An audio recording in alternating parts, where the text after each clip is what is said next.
ಕರವೇ ರಾಜ್ಯಾಧ್ಯಕ್ಷ ಟಿಎ ನಾರಾಯಣಗೌಡರಿಂದ ತಾಯಿ ದರ್ಶನ.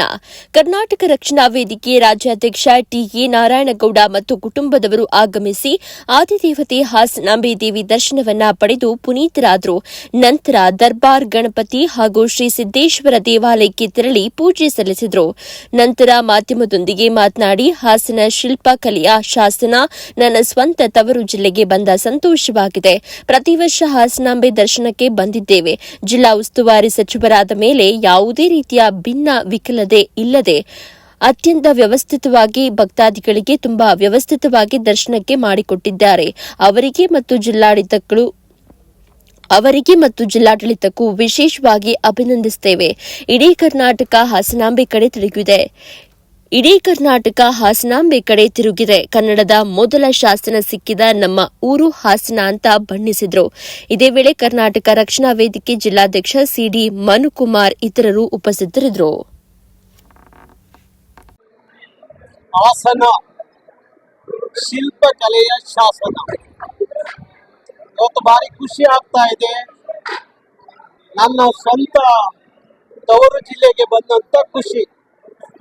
ಇನ್ನೊಂದು ಕಡೆ ಹಾಸನಾಂಬೆಯ ದರ್ಶನ ಮಾಡಿದ್ದು ಮತ್ತೊಂದು ಖುಷಿ.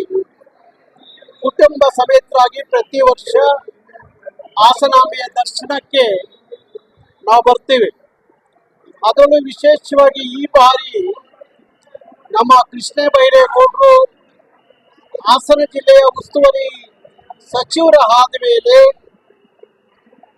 ಯಾವುದೇ ರೀತಿಯ ಭಿನ್ನ ಇಲ್ಲದೆ ಭಾರಿ ವ್ಯವಸ್ಥಿತವಾಗಿ ಎಷ್ಟು ಅದ್ಭುತವಾಗಿ ಬರುವ ಭಕ್ತಾದಿಗಳಿಗೆ ದರ್ಶನದ ವ್ಯವಸ್ಥೆ ಮಾಡಿಕೊಟ್ಟಿದ್ದಾರೆ ಅಂದ್ರೆ ಭಾರಿ ಖುಷಿ ಆಗುತ್ತೆ. ಎಲ್ಲ ವರ್ಷಗಳನ್ನ ನೋಡಿದಾಗ ಈ ವರ್ಷ ಭಾರಿ ವ್ಯವಸ್ಥಿತವಾಗಿ ಸರ್ಕಾರ ಯಾವುದೇ ತಾರತಮ್ಯವಿಲ್ಲದೆ ಎಲ್ಲರೂ ಸರಳವಾಗಿ ಬಂದು ದರ್ಶನ ಮಾಡಬಹುದು ಅನ್ನುವ ರೀತಿಯಲ್ಲಿ ಭಾರಿ ವ್ಯವಸ್ಥಿತವಾಗಿ ದರ್ಶನಕ್ಕೆ ಅವಕಾಶ ಮಾಡಿಕೊಟ್ಟಿದ್ದಾರೆ.